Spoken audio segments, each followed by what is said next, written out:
절대로 이런 실수가 있어서는 안 됩니다. 가장 중요한 것. 만약에 이걸 세무서의 상담, 30분에 5만 원 아니면 10만 원이거든요. 그것만 상담을 받았더라도 절대로 이런 실수 안 나왔습니다. 뭔가 조금이라도 찝찝하다. 그러면은 전문가를 찾아가야죠. 상담료 이거 5만 원, 10만 원 아끼려다가 적어도 제가 봤을 때 손해금액이 3천만 원에서 4천만 원 이상이에요.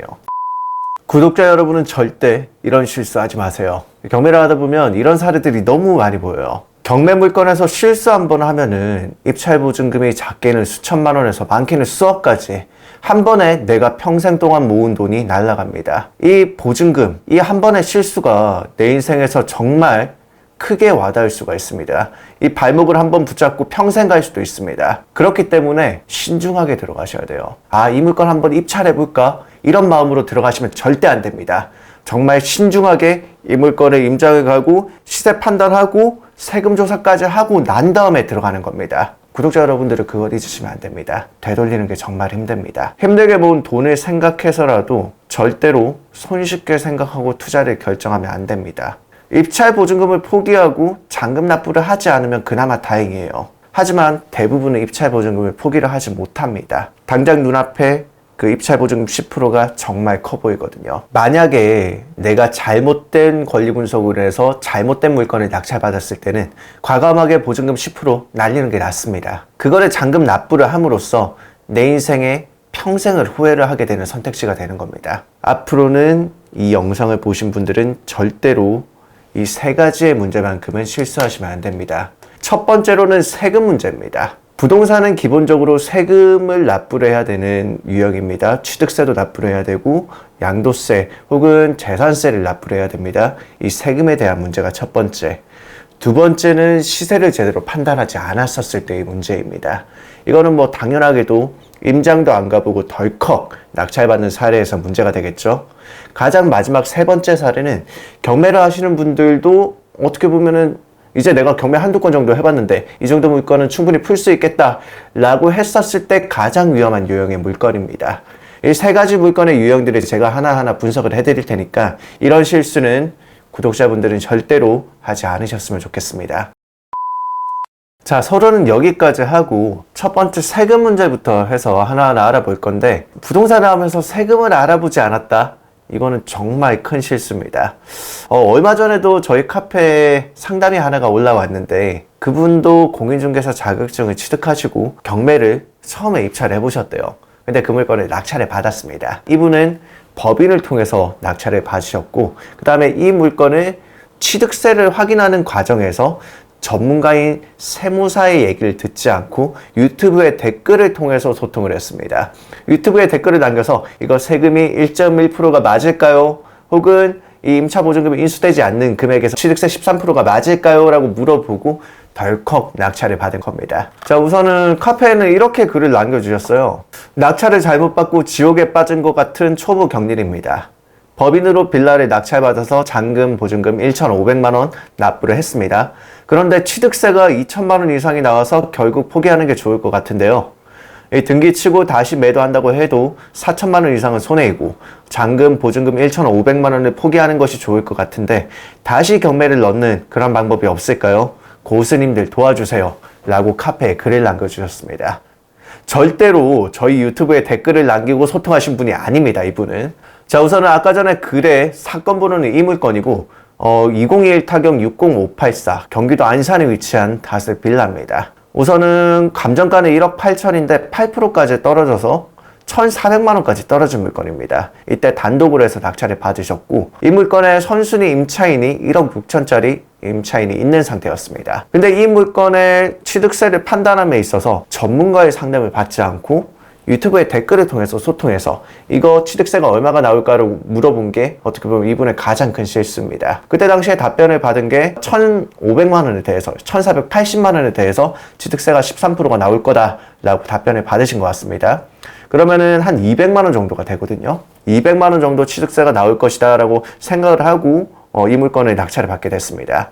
근데 막상 이 물건을 대금, 잔금 납부를 하고 나서 구청에 가서 확인해 보니까 취득세가 1,400만 원에 대해서 13%가 아니라 임차 보증금이 있는 상태, 1억 6천만 원이 있는 상태에서 13%이기 때문에 취득세만 2천만 원이 나옵니다 라고 얘기를 하신 겁니다. 그래서 이 대금 지급기한이 지나고 나서 저희 카페에 글을 남겨주셨어요. 아, 이거 1,500만 원의 잔금 납부까지 다 해버렸는데 이 물건 보증금 그냥 1,500만 원 잔금 납부한 것까지도 다 포기를 하고 이 물건의 소유권 이전 등기를 안 할 수 있는 방법이 있지 않을까요? 라고 남겨주셨는데, 이게 민법에는 그런 규정이 있습니다. 민법 187조에는 등기를 요하지 않더라도 소유권 이전이 되는 요건이 있습니다. 경매 같은 경우에는 등기를 하지 않더라도, 소유권 이전 등기가 되지 않더라도 등기가 이전된 것과 똑같이 권리가 이전된다라고 보고 있습니다. 이분은 잔금을 납부를 했기 때문에 보증금 150만 원만 포기하면 이 물건을 어떻게 보면은 등기를 넘겨받지도 않고 그냥 150만 원 잃는 걸로 끝났겠지만 잔금을 납부함으로써 이 물건의 모든 권리관계를 다 인수한 겁니다. 가장 중요한 것,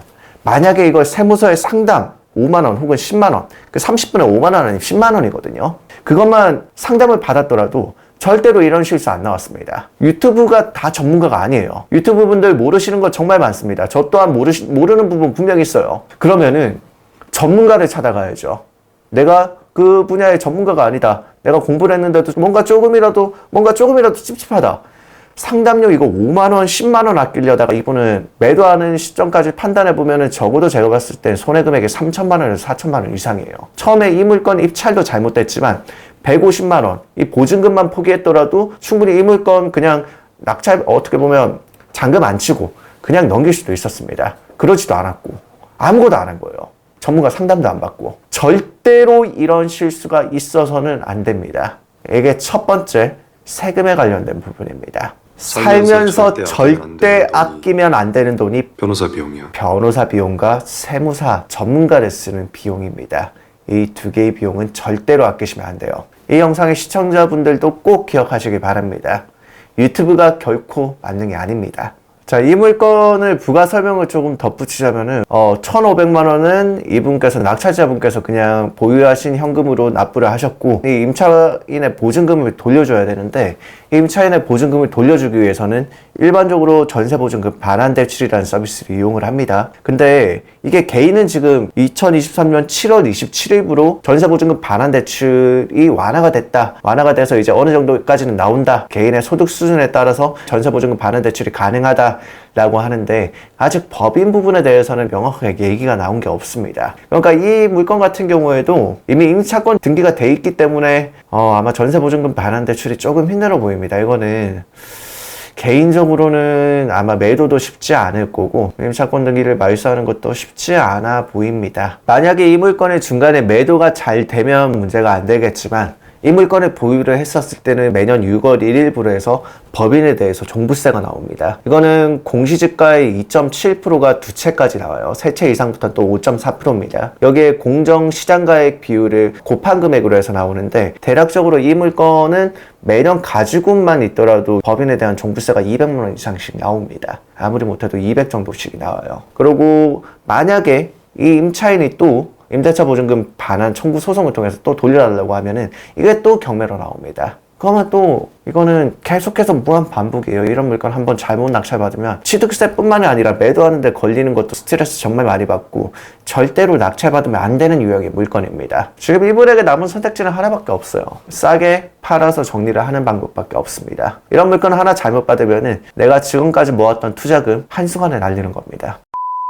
두 번째로는 시세 분석을 제대로 안 한 물건입니다. 우선 이 물건 같은 경우에는 2022 타경 51530이 인천에 있는 이제 다세대 빌라예요. 이게 선순위 임차 보증금이 1억 7천만 원이 있는 거를 1억 7,900만 원에 낙찰을 받았는데 우선은 낙찰 받은 것까지는 좋습니다. 선순위 임차 보증금 1억 7천 내주고 나서 내가 한 900만 원 정도 더 써가지고 낙찰을 받은 거니까요. 문제는 입찰을 할 시점이 2023년 5월 3일이에요. 이때 당시에 네이버 부동산에 물건이 하나가 올라와 있더라고요. 자, 여기가 노블레스 빌라 물건인데 이것도 제가 2024년 5월 6일 날인가 아마 이렇게 올린 사진인 것 같아요. 여기 보시면 똑같은 사이즈 면적의 물건이 1억 8천에 네이버 부동산상에 호가로 올라와 있습니다. 우선은 한국인의 정서에 대해서 생각을 좀 해보자면은 우리가 정말 단순하게 당근마켓 많이 이용들 하시죠. 당근마켓으로 물건을 살 때도 10,000원짜리면 단돈 1,000원이라도 좀 깎고 싶어 하거든요. 이 부동산도 마찬가지입니다. 이 부동산에 호가를 올려놓는 것들은 말 그대로 호가예요.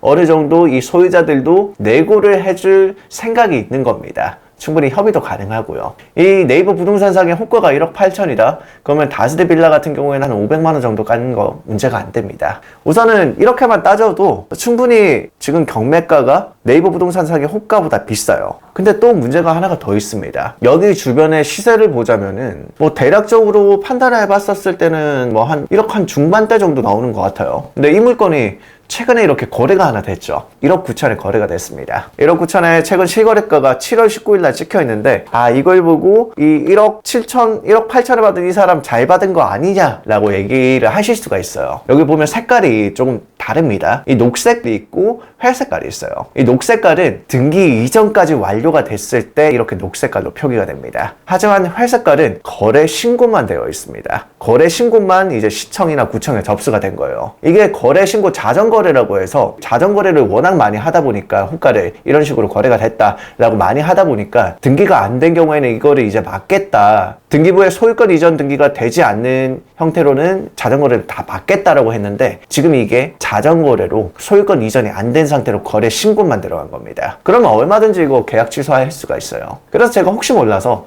이거 이제 5층 물건이 거래가 됐길래 등기부를 2개 다 열어봤습니다. 역시나 소유권 이전 자체는 일어나 있지 않습니다. 이거는 자전거래라는 겁니다. 지금 이 네이버 부동산상의 매물도 이 매물인데 1억 8천에 올라와 있어요. 이거를 누가 1억 9천에 사겠어요? 네이버 부동산에 1억 8천에 올라와 있고 이거 협상톡에서 얼마든지 한 500만 원 정도 깎을 수 있는데 1억 9천에 거래를 한다? 정말 이상한 거래인 겁니다. 주변에 임장을 다녀보고 조금만 더 발품을 팔았으면은 최소한 네이버 부동산상의 거래가로는 안 샀겠죠. 그것도 아파트도 아니라 빌라를요. 이런 물건들은 진짜로 시세 분석이 조금 미흡했다라고 보여지는 물건에 해당을 합니다. 이런 경우는 정말 조심하셔야 돼요. 임장을 가셨을 때 시세를 정확히 판단해야 됩니다. 아파트인 경우라도 지금은 시세가 3가지로 나뉩니다.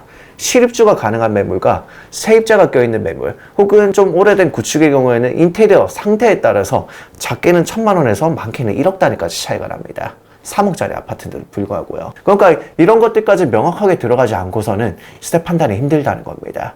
임장을 많이 다녀보셔야 됩니다. 임장의 중요성은 제 입으로 계속 얘기를 하지만 정말 중요해요. 이런 물건 한 번 받으면 처리가 안 됩니다. 매도가 안 돼요. 내가 1억 8천을 받아서 1억 6천에 팔아야 될 수도 있어요. 시간도 날리는데 돈도 많이 날립니다. 근데 그거를 입찰 경험을 했다라는 이유만으로 어떻게 보면 퉁치기에는 정말 크나큰 손실입니다. 자, 마지막 권리 분석에 대한 내용인데, 이 물건도 권리 분석을 하는 사람들이라면 기본적으로 다 어느 정도는 안전한 물건이겠구나 라고 대략적으로 판단이 됩니다. 여기 보면 말소기준 권리가 2021년 10월 28일 근저당권 대부업체에서 대부를 했어요. 그리고 전입일자가 빠른 임차인이 하나 있고요. 자, 그러면은 전입일자가 빠른 임차인이 있음에도 불구하고 대부업체가 대출이 나갔었을까? 저 임차인은 무상거주 확인서라는 서류를 작성을 해서 대부업체에서 가지고 있겠구나. 저 임차인은 대항력을 주장할 수 없겠구나. 라고까지가 어느 정도 경매를 하신 분들이 볼 수 있는 시각입니다. 근데 지금 상황에서는 한 단계를 더 들어가야 돼요. 이 대부업체에서 돈을 빌려주는 시점에 시세가 어느 정도였는지 판단해 볼 필요가 있습니다. 2021년 10월달로 한번 가볼까요? 2021년 10월달에 이 물건의 거래가는 실거래가가 대략적으로 한 4억 정도가 됐습니다. 4억에 대출이 1억 7천이 나갔다. 생각보다 많이 안 나갔죠. 보통은 대출을 한 70% 정도 받는다고 치면 아무리 못해도 2억 8천, 채권 최고액은 3억 정도가 설정이 돼 있어야 되는데 1억 7천이 됐다. 그 이유가 있었습니다. 이걸 이제 대부업체를 통해서 확인했는데 이 임차인의 보증금이 2억이 있더라고요. 2억이 있는 상태에서 다른 은행, 금융권에서 대출이 안 되기 때문에 대부업체를 통해서 대출을 받은 겁니다. 선순위 임차인이 있는 경우에 일반적인 은행, 1금융권과 2금융권이 대출이 안 돼요. 하지만 대부업체 같은 경우에는 후순위에 담보가치가 남아있는 경우에는 대출이 됩니다. 이 2억을 인수를 해도 2021년 10월달 당시에는 시세가 4억이었기 때문에 대출 2억 정도 나가는 거는 문제가 없었습니다. 근데 시세가 떨어졌죠. 지금 2023년 7월달의 시세는 3억에서 3억부터 시작해서 뭐 3억 4,500까지 거래가 되는 것 같아요. 만약에 이 물건이 낙찰받았을 때 이 임차인의 보증금 2억 2천이 인수가 되거든요. 1억 4천에 플러스 2억 2천이 인수가 되기 때문에 처음에 이 물건을 단독으로 낙찰받았던 사람은 보증금을 미납할 수밖에 없었던 겁니다. 왜냐하면은 시세가 3억짜리인데 3억 한 2천 정도 하는데 이거를 임차 보증금 2억을 인수라고 한다고 하면 3억 2천짜리를 4억에 사는 꼴이 되잖아요. 그러니까 당연히 보증금 2천만 원 포기하는 게 낫겠다라고 해서 5월 3일날 단독으로 낙찰받은 사람이 미납을 한 겁니다. 이런 물건 같은 경우에는 계속 유찰을 시켜야 돼요. 시세가 3억이다, 3억 2천이다. 그러면은 아무리 못해도 이 물건의 인수보증금 2억 2천 감안하고 적어도 1억 이하까지 한 2번 정도 더 유찰을 시켜야지만 충분히 시세 차익이 가능한 물건입니다. 근데 아마 이번에 또 낙찰이 될 것 같아요. 누군가 모르겠지만 이런 권리 분석을 못 하시는 분들, 혹은 내가 권리 분석을 어느 정도 자신이 있는데 이게 왜 대출이 나갔지? 당연히 저 사람은 무상일 것이다 라고 하시는 분이 아마 입찰을 하실 것 같습니다. 결과는 8월 17일에 나올 것 같은데 보기에는 정말 달콤해 보여요. 그래서 조회 동향을 보시면은 와, 시세가 4억짜리인데 34%까지 떨어졌어? 라고 하고 하루에 평균적으로 30명씩 꾸준히 보고 있어요. 요중에 한 명 정도는 입찰을 또 하지 않을까 싶습니다. 입찰을 하시면 안타깝지만 보증금을 날릴 수밖에 없는 물건입니다. 보증금을 날린다면 이번엔 2,800만 원을 날리게 되겠죠. 이런 물건들은 절대로 입찰을 하면 안 된다. 지금같이 고점에 대출이 나간 경우에는 선순임차 보증금을 인수하고라도 후순위에 대출이 나가는 대부업체들이 있다. 그런 경우에는 그때 당시 시세를 판단하고 이 대부업체가 선순임차 보증금까지 판단을 하고 대출이 나갔구나 라고 판단을 하고 들어가셔야 되는 물건입니다. 한 단계가 더 꼬인 물건입니다. 그래도 이제 경매 내가 한 2건 정도 했다, 3건 정도 했다, 이런 물건 한번 해보자 라고 하면은 반드시 당할 수밖에 없는 물건에 해당합니다. 일반적으로 이런 물건을 가장임차인 물건이라고 합니다. 선순위에 대항력 있는, 즉 전입일자가 빠른 임차인이 있음에도 불구하고 은행 혹은 대부업체에서 대출이 나가는 경우, 이런 경우에는 은행권을 통해서 확인할 수는 없습니다. 은행권은 이 사람의 무상거주 확인서가 있다라고 확인을 시켜주지는 않지만 대부업체를 통해서는 충분히 확인이 가능합니다. 대부업체들은 첫 번째로 중요한 것이 원금 회수거든요. 그러니까 이 임차인 같은 경우에 대항력이 있을까요? 라고 물어보면은 친절하게 얘기를 해줍니다. 만약에 저 임차인이 정말로 인수 조건이 아니었으면은 2023년 5월달 당시에 이 물건 시세가 3억 중반 정도 됐습니다. 보증금을 미납하는 사례는 없었겠죠. 여러분들 이제 문건 송달 내역을 보면 어떤 행동을 했는지 알 수 있는데 2023년 5월 30일 날 최고가 매수 신고인이 열람 및 복사 신청, 즉 법원에 문건을 열람했습니다. 문건을 열람하고 나서 이 임차인이 진짜 진성의 임차인이구나 라고 판단을 하고 피 같은 돈 2천만 원을 날린 것 같습니다. 그게 아니었으면 당연히 1억의 차익이 있는 물건을 보증금을 날릴 이유가 전혀 없었던 거죠. 이런 물건은 정말 주의를 좀 요해야 되는 물건이에요. 자, 이처럼 실수 유형 3가지에 대해서 정리를 했는데 구독자분들은 절대로 이런 물건들은 들어가면 안 된다라고 생각을 하셔야 됩니다. 이런 물건 한번 들어가면은 평생이 힘들어져요. 작게는 뭐 1, 2년만 힘들면 되겠다라고 생각할 수가 있는데 그 1, 2년 작은 시간이 아닙니다. 1, 2년도 작은 시간이 아니에요. 어떤 분한테 그게 평생이 될 수도 있거든요. 되돌리기가 정말 힘들어요. 팔기도 힘들고 등기 한번 치면은 이거 팔릴 때까지 스트레스 받는 거 덤입니다.